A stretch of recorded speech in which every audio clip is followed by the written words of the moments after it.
ating kawikaang Latin ngayong hapon ay kabaligtaran ng kasabihang caveat emptor o let the buyer beware o isang pabala sa mga mamimili na suriin muna ang kanilang pinamimili dahil maaaring ito ay depektibo at ang kanilang kabiguang gawin ng pagsusuri ay maituturing na isang kapabayaan at dahil dito ay hindi nila maaaring habulin ang pinagbilhan. Tatalakayin naman natin ngayong hapon ang kabaligtarang prinsipyo nito na kung saan ang babala ay ipinupukol sa mga naglalako o nagbebenta. Ito ay ang caveat venditor. Let the vendor beware. Ito ay isang babala sa mga naglalako o sellers na sila ay mananagot kung ang mga mamimili ay makakatagpo ng anumang problema sa serbisyo o produktong kanilang inilako o ibinenta. Madalas ang pananagutang ito na nagbebenta ay bunsod ng garantiya o warranty. Nakasaad man o hindi sa transaksyon ng bilihan na ang kanilang produkto o serbisyong inilalako sa publiko ay maayos at naaayon sa espesipikasyong nakalahad sa kanilang kasunduan ng pagbili. Halimbawa, matapos bigyan ng preskripsyon ng doktor dahil sa kanyang nararamdaman ay tumungo sa isang drugstore si Juliet upang bilhin ang gamot na nasa preskripsyon. Matapos na ito ay mainom at kaagad na nakaramdam ng kakaiba si Juliet kung saan ito ay nagsuka at nawala ng ulirat. Nang ito ay balikan ng malay at matapos ang pagsusuri, ay napag-alamang ibang gamot ang naibigay kay Juliet na nagkaroon ng reaksyon sa kanyang katawan. Ayon sa ating Korte Suprema, sa ganitong kaso, ang kapabayaan o ignorance ay walang kinalaman. Mananagot ang pharmacist na nagbigay ng gamot kay Juliet. Ayon sa hukuman, the druggist is responsible as an absolute guarantor of what he sells. Ayon sa isang desisyon sa Amerika na binigkas ng ating Korte Suprema sa isang kahalintulad na kaso, as applicable to the owners of drugstores or persons engaged in vending drugs and medicines by retail, the legal maxim should be reversed. Instead of caveat emptor, it should be caveat venditor. That is to say, let him be certain that he does not sell to a purchaser or send to a patient one drug for another, or arsenic for calomel, cantharides for or mixed with snake root and Peruvian bark, or even one innocent drug calculated to produce a certain effect in place of another sent for and designed to produce a different effect. If he does these things, he cannot escape civil responsibility upon the alleged pretext that it was an accident or an innocent mistake. That he had been very careful and particular and had used extraordinary care and diligence in preparing or compounding the medicines as required, such excuses will not avail him. At yan po ang ating Latin Maxim ngayong hapon. Sana po ay may natutunan kayo sa aming naibahagi.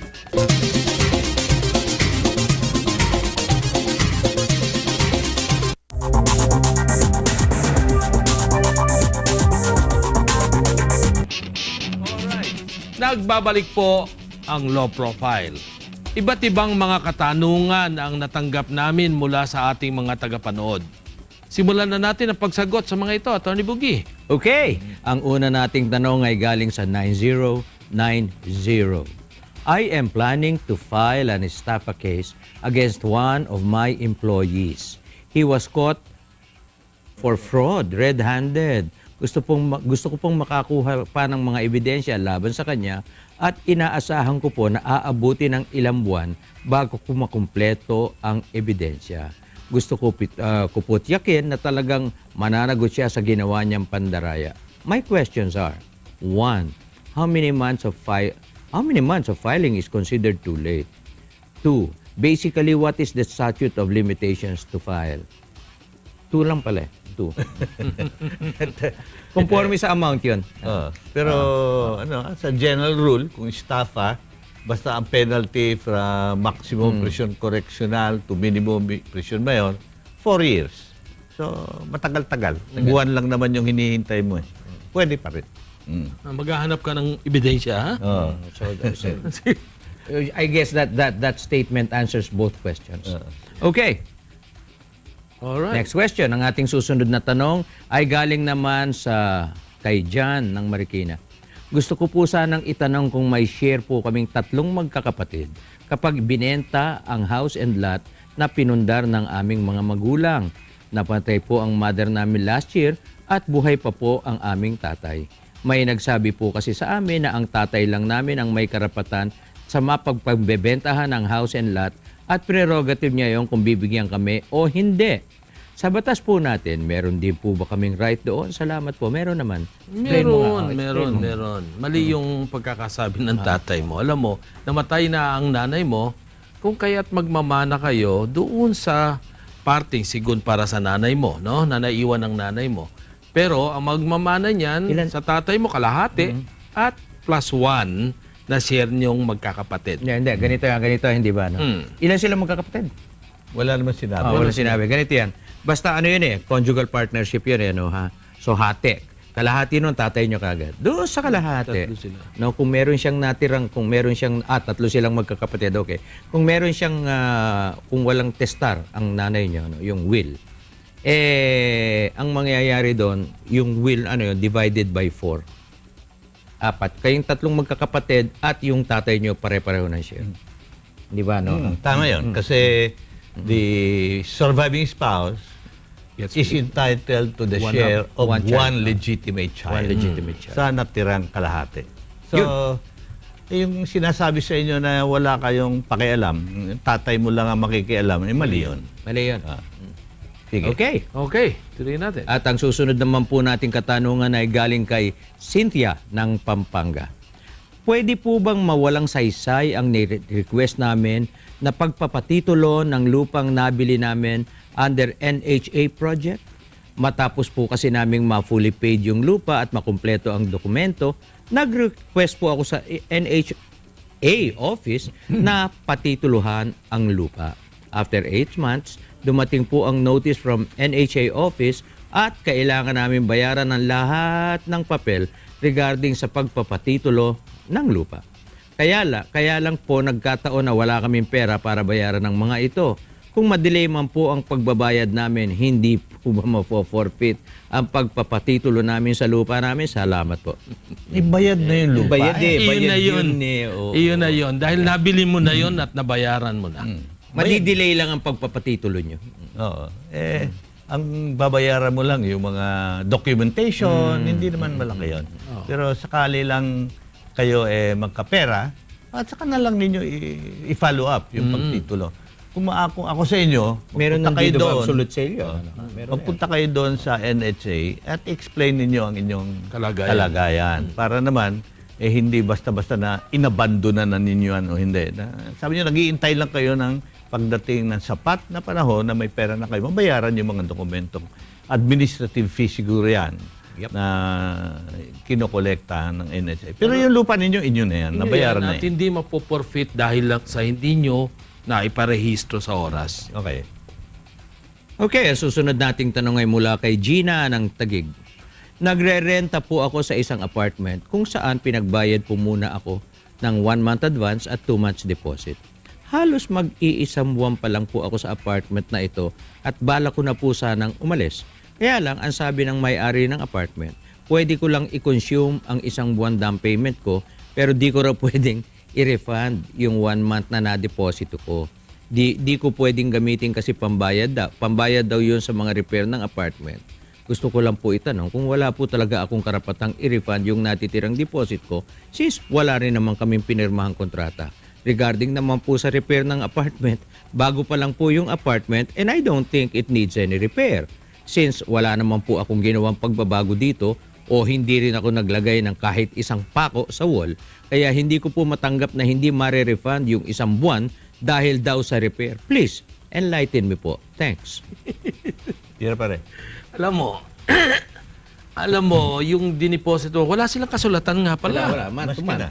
Kung Oo. walang kasulatan, valid Pero, naman yun. yeah, valid yun. Pero ibig ko nga sabihin, yung kagaya ng 1 month deposit, 2 months advance, ano? Ngayon, yung inyong pinag-usapan na tungkol doon sa... Binaligtad mo pare. 1 month na pambayad, 2 months deposit. 2 months 2 months deposit. deposit, 2 months. Oh, pero yung 2 months deposit na yun, marirefund mo naman yun. Hindi naman nilakaran yun eh. Ano, marirefund mo naman yun. Not unless na yung pinag-usapan nyo na may mga kasiraan, pero kagaya na sinabi mo, wala namang pagkakagastusan ng mga advance na yun na nakatuon para doon sa mga magiging kasiraan kung sakasakali. Yung 1 month Marirefund. advance, hindi na niya makukuha. Bayad na yun. Ay, yung ginamit niya. Hindi ginamit na yun. Yung dinaanan. Yung deposit. Yung tinakbuhan. Yung deposit ang dapat makuha. Pero yung deposit kasi, yun ang dapat managot kung na may nasira sa apartment o di kaya yung gasto sa elektrisidad, sa water, sa mga facilities like telephone, kung meron. Utilities, no? Oh, I would utilities. suggest, I don't know if this is feasible. Ang sasuggest ko sa iyo, pagka aalis ka na, pa-check nyo, no? At kumuha ka sa tumawag, makiusap ka sa barangay na magkaroon ng testigo. Para malaman talaga kung ano ang sinasabi niya sira, kung meron. Hindi lang sira, kung magkano yung mga na dapat bayaran na utilities. Exactly. At pagka halimbawa mo na kwenta na ganin lang ang amount, yung balance dapat ibigay sa'yo. Babalik sa'yo. Unjust enrichment. Unjust enrichment Yep, yun, yep, tama. Okay. Mula naman sa 6565, ang ating susunod na tanong. Nag-file po ako ng isang kaso a year ago at hanggang ngayon po ay ongoing ang hearing. Kaya lang po dahil busy ako sa trabaho ko at masyadong abala sa oras, ang pagpunta sa hearing, hindi po ako sumisipot sa kabila ng mga sabpi na natatanggap ko. Makukulong po ba dahil dito? Hindi pa po ba madidismiss ang kaso kahit 1 year na po ang nakalipas? Siya ba ang nag-file? Siya ang nag-file. Siya nag-file. So, ang mangyayari Bakit ka dyan, naman makukulong? failure to prosecute. Madidismiss yung kaso. Yun Pero lang. parang gusto niya ma-dismiss yung kaso. Di ba? Bakit siya nag-file? Bakit sinabi ba sa iyo nung pinag-filean mo na pag hindi ka sumipot pakukulong ka niya? Hindi. Hindi Hindi ka mangyayari makukulong yan. Hindi dyan. mangyayari yan. Okay. Mababaliwala lang yung final mo. Oo. Well, marami pa po tayong mga katanungang sasagutin sa pagbabalik ng Law Profile. Yeah.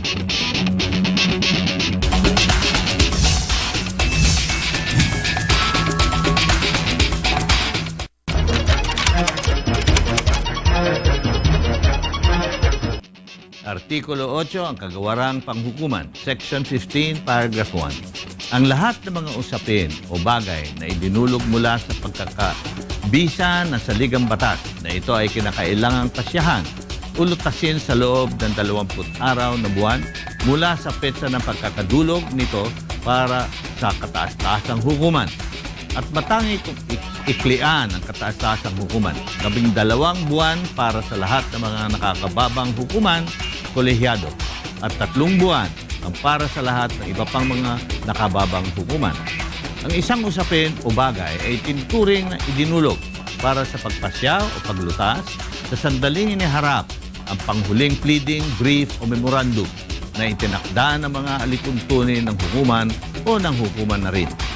Pagkatapos ng kaukulang panahon, ang isang sertifikasyon hinggil dito na nilagdaan ng punong mahistrado o ng namumunong hukom ay dapat igawad agad at ilakip ang isang sipi ninyon sa rekod ng usapin o bagay at ihahatid sa mga panig. Dapat isaad ng sertifikasyon kung bakit hindi naihayag o naigawad ang pasya o resolusyon sa loob ng naturang panahon. Sa kabila ng paglipas ng ipinapatupad na taning na panahon, dapat pasyahan o lutasin ang hukuman nang hindi nakahadlang sa pananagutang natamo bunga niyon ang usapin o bagay na iniharap sa pagpapasya nito nang wala ng pagkakabalang pa. Section 16. Ang kataas-taasang hukuman sa loob ng 30 araw mula sa pagbubukas ng bawat regular na sesyon ng Kongreso ay dapat magharap sa Pangulo at sa Kongreso ang tauang hulat ng pagmamalakad at mga gawain ng mga hukuman. Alinsunod sa ating saligang batas, lahat ng kaso na isinampa sa Korte Suprema na handa ng pasyahan ay dapat desisyonan ng Korte Suprema sa loob ng 24 months o 2 taon, sa loob ng 12 months naman o 1 taon sa mga kaso na kababang hukumang kolehiyado o lower collegiate courts gaya ng regional trial court, at sa loob ng 3 buwan o 3 months sa mga kaso ng iba pang nakababang hukuman o inferior court gaya ng municipal o city court. Ang mga itinuring na mga takdang panahon para madesisyonan ang mga kaso ay direktory lamang at hindi mandatory.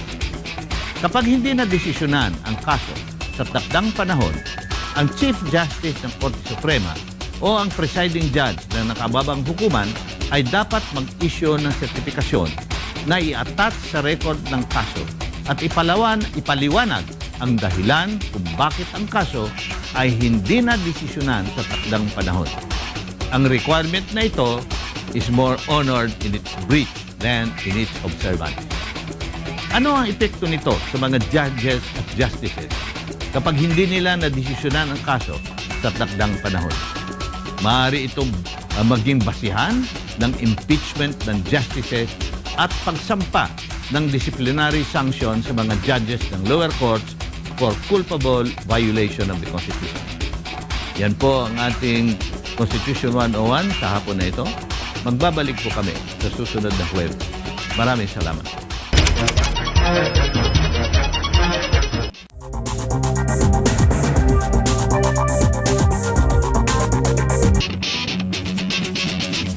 Nagbabalik po ang low profile. May mga katanungan pa po rin tayo dito mula sa ating mga taga-subaybay. Attorney Buggy. Okay, mula naman po ito kay Dina ng Batangas.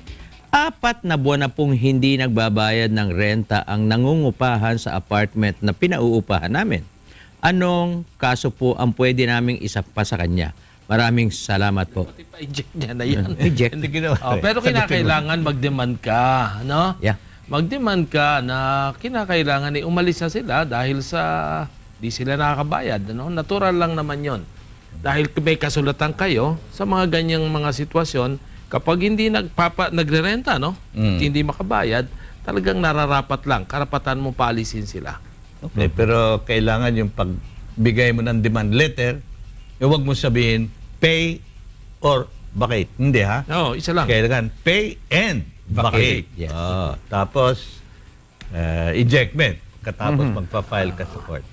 At ang susunod na question is from 0101.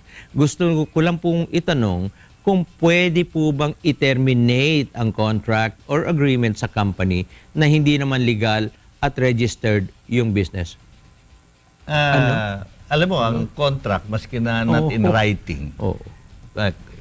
yung verbal is Binding. binding so long as there is an agreement between the two parties. Ikaw ba yung gustong Ngayon. mag-terminate o gustong i-terminate yung contract na pinasukan ng tao sa iyo? Ano ba 'yan? Ngayon, ang pagkakaintindi ko rito, mayroon siyang pinasok na kontrata Negosyo, with one oo, company. Pero whatever. that company, lumalabas, hindi rehistrado Hindi at rehistrado. illegal. Sabi niya ganon. Alam mo, when you enter into a contract with a company na maski na hindi siya rehistrado, no? At maski na wala siyang articles of incorporation sa Securities and Exchange Commission, de facto Yeah. na you are under estoppel. Parang de facto maklaim mo corporation na yan. So, kung basta iti-terminate mo lang, maaaring habulin ka ng Yes, breach of breach contract. of contract. Breach of contract. Pero mas maigi pa siguro, siguraduhin mo muna na ang illegality nung yung Nung kumpanya. kumpanya is because of non-registration. Ngunit if the business is illegal itself, pwede mong i-terminate ang contract. Okay, yes. All right. At ang ating susunod na tanong ay galing sa 4544. Hingi po sana ako ng advice kung ano ang pwede namin gawin sa travel agency kung saan po kami nagpabook ng tour and accommodation sa Hong Kong. Nagpabook po kami a year ahead of our trip. Binayaran namin ng buo ang package tour for Hong Kong. Pero pagdating namin sa Hong Kong, wala pong sumundo sa amin sa airport at hindi kami nakabook sa hotel na supposed to be kasama sa package. Sobrang hassle po ang naranasan namin sa tour namin na yun, lalo na may mga kasama kaming mga bata. Gusto po sana naming maibalik ang pera namin at pagbayarin ang travel agency sa damages na nagawa sa amin sa ginawa nila. May contact pa naman kami sa travel agent na kausap namin pero puro paasa lang ang ginagawa sa amin. Please help us. Thank you. Yung ginawa ng travel agency is a violation of Republic Act 7394. Ito yung tinatawag na consumer rights in the Philippines. Now, so they are guilty of misrepresentation and unprofessional services. No? Kaya pwede nyo filean ng kaso yan against the agency for breach of contract also and damages. Dahil yan, hindi lang maibabalik yung inyong binayaran. Kung hindi, May danyos mayroon pa danyos kayong tatanggapin. Yan, ang violation nila. Alright. Ng rights of the consumers in the Philippines. At ang susunod po nating tanong ay ipinadala sa ating email account. Balak po sana namin ng asawa ko na foreigner na magstay na sa Pilipinas at magtayo na lang ng negosyo. Tanong ko lang po, kung ano ang mga requirements na kailangan para maging legal ang pagstay ng asawa ko sa Pilipinas at ng 2-year-old na anak namin. Kasalukuyang naninirahan kami sa Middle East. Salamat po. Well, ang kailangan mong gawin dyan, mag-apply tayo pagdating nyo sa Pilipinas ng Residence Visa number 3. Yan.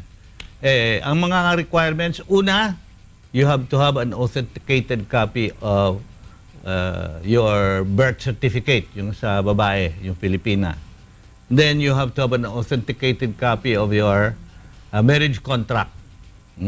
Then the passport of your husband and a notarized letter from you, yung babae, yung Pilipina, allowing your husband to get that residence visa number 3. Pagka ganon, nakuha mo na yan, lahat na i-file mo na, magbabayad ka something like 10 to 15,000 pesos sa BI o Bureau of Immigration, bibigyan ka ngayon ng probationary residence visa. Permanent yan ang stay mo. You don't have, pagka natanggap mo na yan, you don't have to renew that every year. O pumupunta ka abroad na kailangan 6 months doon, 6 months dito. Basta permanent yan. If you do not do anything bad, you do not commit any crime whatsoever, after 1 year, you will get a permanent residence visa number 3. Okay. Yan. At pwede na kayang magnegosyo rito sa Pilipinas. Pero pwede rin silang mag-invest na lang, magpadala. Investors visa. Yeah, may idadagdag lang ako sa may i-advise ako dito sa ating nagtanong. Alam mo, lahat ng sinabi ni Dean, tama. Makinig ka. Ikaw talaga.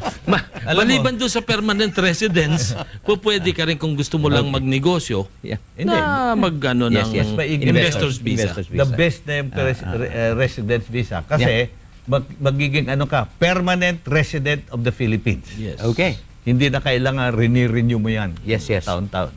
Alright. And our last question ay pinadala naman sa ating Facebook account. Posible po ba na maglabas agad ng whole departure order matapos na mag-file ng case sa barangay o sa prosecutor's office kahit wala pa pong hearing o wala pang desisyon ng korte? Bakit nalabasan ka ba ng whole departure order? Court lang ang pwede mag-issue nun.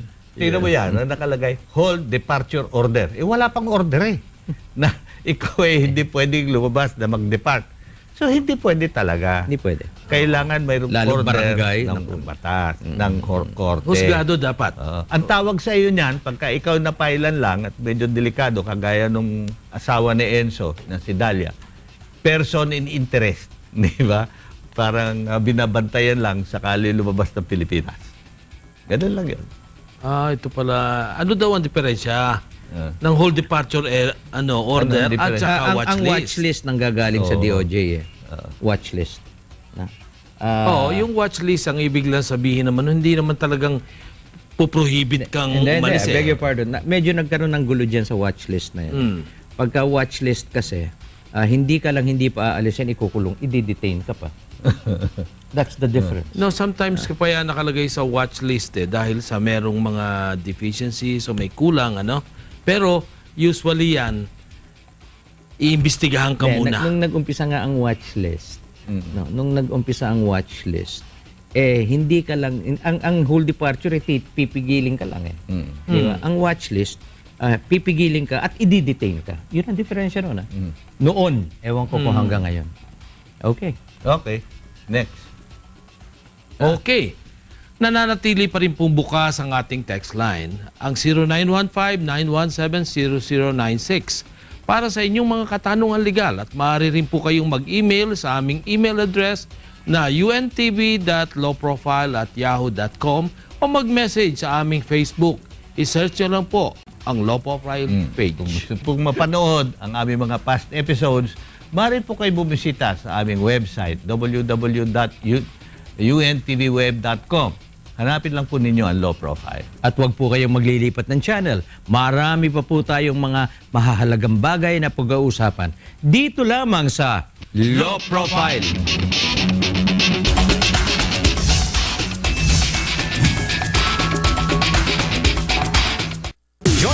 Barkada in your travels in and around the country. Dine in the most sought-after restaurant. Meet entrepreneurs who are making their mark in the industry. Rain or shine, there's no challenging job the Power Barkada can't do. Be inspired to be an entrepreneur. All these and more in Bread and Butter. Every Friday, 5 p.m.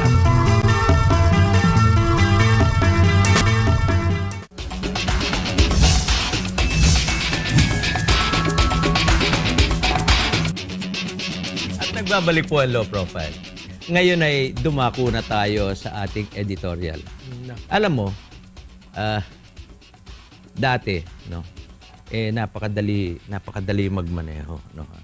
Ngayon lalo kanina, papunta ako rito, nasira pa ba naman yung aking aircon, ano? Di humuhulas ako ng pawis at grabe dahil sa traffic. O ano ba? Yan ang ating magiging topic. Ano ba ang topic natin? Dahil nga rito sa nangyari sa iyo kanina, at dahil din sa reklamo ng taong bayan, lalo-lalo na dito sa Metro Manila. Sa iyong palagay, paano ba natin masugpo ang traffic nightmare na nangyari ngayon? Okay, ako muna. Ikaw muna, sige. Kasi yung mga bus, no ha. Etong kalye. Kung pumarada ang bus dito, in other words, 2-3 lane ang nasa. Mapapansin nyo, ano ha, pagka may parahan ng bus, no? Masikip doon paglagpas mo ang luwag-luwag ng kalye. Bus at jeep. Kagaya sa Guadalupe, ano? Guadalupe. Ganun yan. So I think, no. Kasi I always remember, simple lang yan nung nasa Hong Kong ako minsan, ano. Yung bang may grid box, di ba? Yung yellow. Merong grid box. Merong isang kotse na umandar siya, no? Dahil nakagope, umandar siya, lumabas yung isang gulong niya doon sa grid. In other words, nasa loob pa ng grid box yung isang gulong. Nag-stop. Huli siya. Dahil you have no business being there. May grid box nga eh. You're not so... dito, susunod-sunod na ganyan, lalo dyan sa Santa Mesa, dyan sa Santa Mesa, nako. There has to be the strength of will para sunod natin lahat yan. Hindi pwedeng kung kailan lang natin gusto, bigla tayo magsisikip, maghihigpit, ano? Tapos wala na naman. Ikaw ba, anong tingin mo? Alam mo, ako iba nakikita ko dito eh. Tingnan mo na lang, yung mga sinabi mong problema sa trapiko, yung walang disiplina ng mga tsuper, nandiyan na yan eh. Yung maraming taon Yun pa. ang dapat tanggalin. Pero, kung makikita mo, balikan natin ng konti ang panahon. Paano nagsimula itong nagkagipit-gipit ang traffic? Simula lang yan noong pinagbawal ni ERAP. Ang truck. Yung paglabas ng mga sasakyan, truck ban. Truck ban. Binago ang palakad ng hindi nakahanda. Para lang sa Manila yon, ha? Nakalimutan niya na pag ginawa niya yon, maraming i-adjust, no? Kaya yung mga nangyari na sa atin ng mga problema na hindi pagsunod sa trapiko, hindi pa tayo nagkakaroon ng ganito. Tama yung sabi niya, nightmare. Bangungot. Oh yes. Ang nangyayari. At alam mo, meron akong kausap na importer, ano? Ngayon merong pag yung mga barko, pagpara, sinisigil na $500 yung importer na extra. $500 extra dahil sa nagtatagal sila ron.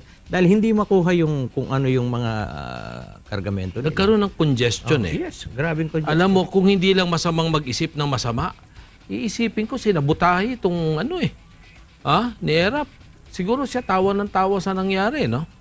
Dahil sa pati ekonomiya natin, naapektuhan na. Oh yes. Tignan nyo ngayon, nagtaas ang lahat. Ang mga doon sa ating mga pier, abay, naku, punong-puno. Hindi mailabas. At ngayon, pagsasabay-sabayin nila. Kaya palagay ko, kinakailangan, tingnan natin yung punto na yon. Ayoko man sanang isipin na sinadya. Pero parang ganun na resulta. Hindi naman siguro. Hindi nila akalain ganun ang mangyayari doon. Ha? Hindi nila akalain ganun ang pa mangyayari. sinasadya kung ganun. Pwede bang sumali ako sa diskusyon? Ano nga yung Sali ka, pinag-uusapan sali ka. natin kanina? Oo. Sige, sali ka rin. Okay. Sali ako. Sige. Okay. Kasi yung container vans, Ah. medyo masyadong napakarami nagka-ipon-ipon doon sa maliit Mm. na port area natin sa Maynila. Ngayon, aalisin nila yon, ililipat. Mm. Ang problema ngayon sa paglipat, di siyempre dadalhin kung saan maaring mapaglagyan. Mm. Dadalhin sa Batangas, dito sa South. Dadalhin sa Norte, doon naman sa Subic. Mm. Okay. So, ang nangyari dyan, nung ginawa nila ng one lane, lahat ng truck Mm. sa papuntang Subic, one lane, papunta sa Batangas, sunod-sunod eh. At kailalaki. Oh, ang lalaki niyan. Hindi lang yan 12, ano tawag doon? Yung wheeler. Hindi eh. Kumisan mga umaabot ng 16 wheeler. 18 wheelers. Ganyan, lalaki. Nagka-traffic sila ron. Lumiit ngayon yung sasakyan. Yung mga dadaanan ng mga pribadong sasakyan. Ang ginawa naman nila ngayon, pinadaan nila sa kabila. Ang tawag doon ngayon? Counterflow. Ang mga sasakyan. Oo, mga sasakyan. Nagkagulo-gulo. Mm. Kaya nagka-nightmare tayo. Pero sinabi nga na nila, dahil lang doon sa pagtatanggal ng mga container van ito sa Porto Manila. Ngayon, anong solusyon? After, Ayan. sabi, mga 2 weeks daw ito eh. Mm. Bago nila Pero ako matanggal itong container van sa Manila. Ang solusyon diyan siguro kailangan magkaroon ng malaking paglalagyan nito mga container van. Question. Did the city of Manila have the right and the authority to do that? Mayroong may May ordinansa. ordinansa. Yeah, I know, ordinansa ordinansa nga, silang but it is affecting the entire country, di ba? The problem talaga is there was no coordination among all Wala. of the Agencies, Metro Manila Yeah. mayors. No? Dapat Yes. siguro bago nila in-implement yan, nag-consultation muna sila. Ang mahirap dito kay ERAP, Bigla-bigla. biglaan eh. Pero alam mo, meron ding alam mo kasi, ewan ko, siguro tinatago lang kung ano man talagang motive meron dito eh. Dahil sa meron ding maganda akong nakikita dyan. Talaga namang napapanahon na rin naman na i-decongest natin. Kasi kagaya sa Batangas Port, inayos yan, ang laki ng ginastos yan para mapag-ayos. Pero hanggang ngayon, underutilized. Underutilized. Hindi pa Nandun na, talaga. Excuse me. If I remember right, the reason nilagyan ng truck ban ng Maynila, no, ang mga truck, no, kasi gusto nga nilang lumuwag ang traffic. Di ba? Gusto nilang lumuwag ang traffic. Sa Maynila? Lumuwag ba ang traffic sa Maynila? Lumuwag in the beginning. The beginning. Yeah, exactly. Oo. No? So it is counterproductive, di ba? Counterproductive. Alam mo doon sa Manila- perhaps they should restudy that. Alam mo doon sa Manila dati, nagkakaipitan ng husto dyan dito sa may City Hall. Diyan ang nagkaklag. Ngayon, lumuwag dyan. Yung lugar na dating hindi matraffic, naging matraffic. Sa Rojas. Yung Rojas Boulevard. Rojas. Abay, bago kami makalabas sa opisina grabe. Kaya ngayon doon na kami kumakain. Hindi na kami lumalabas para kumain dahil sa Hindi nakakasama. mahihirapan ka. Okay lang yun. Okay. Sa party na yun, oo. Pero pinag-uusapan natin traffic eh. Talagang mahirap. Ngayon, so pare, ito naman isa. If after 2 weeks, na-solve na nila yung mga container vans niya at medyo lumuwag na ang traffic dahil wala na masyadong truck na nanggaling sa Porto Manila, magiging matraffic pa rin? Sa tingin ko, magiging matraffic pa rin. Dahil hindi naman nila pinagbabawal yung mga kolorum ng bus. Dapat yon lahat ng kolorum hulihin. No? At saka yung mga galing sa provincial buses, doon sa mga terminal na lang, wag na sila papasukin dito sa Metro Manila. That way, we will be able to ease the traffic Sa akin situation. kasi, it has to be strict enforcement of traffic rules. There has to be strict enforcement of traffic rules. Okay. Otherwise, Parting message. kahit nakukunti ang sasakyan, Jesus Maria, Okay. Sa akin lang, kagaya nung nabanggit dito ngayon, na yung mga violation ng traffic rules and regulation, yung walang disiplinang paggamit ng kalsada, isa rin yan sa nakako-contribute ng Yan problema. Ngaya, ang sinasabi ko lang, siguro nasa atin na rin, tayong mga mananakay at nagmamaneho, nagdadala ng sasakyan. Yung mga mananakay, huwag nating payagang bumaba tayo sa gitna ng kalsada. Na parang sinusunod natin yung mga tsuper. Pag sabing para, inaasahan natin, ipara tayo doon sa pinagsabihan nating pumara, kahit sa gitna ng kalsada. Abay, nakakahadlang sa free flow ng traffic.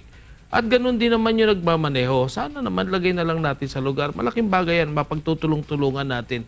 Kung gagawin natin yan, na para matulungan lang natin ang sitwasyon.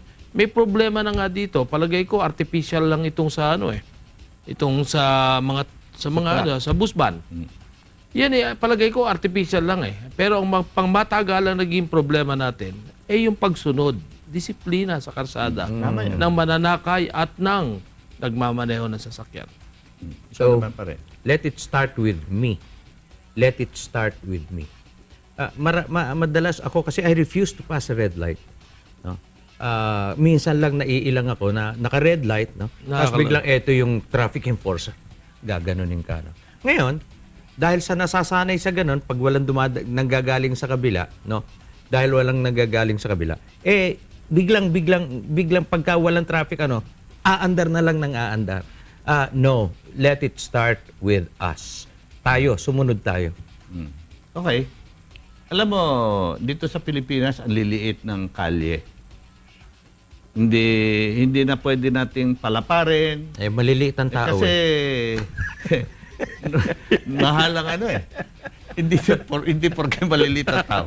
Dahil yung karsada, talaga makitid. Hindi na natin pwede paluwagan dahil mahal ang expropriation proceedings. Yeah. Ngunit, although maliit yung kalye, makitid, parami ang sasakyan. Oo. Yeah. Parami ng parami. Yes. So, our streets cannot anymore absorb the number of vehicles that is using the street. So, to me, kailangan we have to reduce the number of vehicles in our country. Amen. Yung mga lumang-luma na, mga 10 years old, 15, 20 years old, kagaya ng ginagawa nila sa Singapore, Japan. ay hindi na nila, sa Japan, hindi na nila irinirehistro. O kung magrehistro ka, doble ang bayad. O, gawin natin yun. Okay.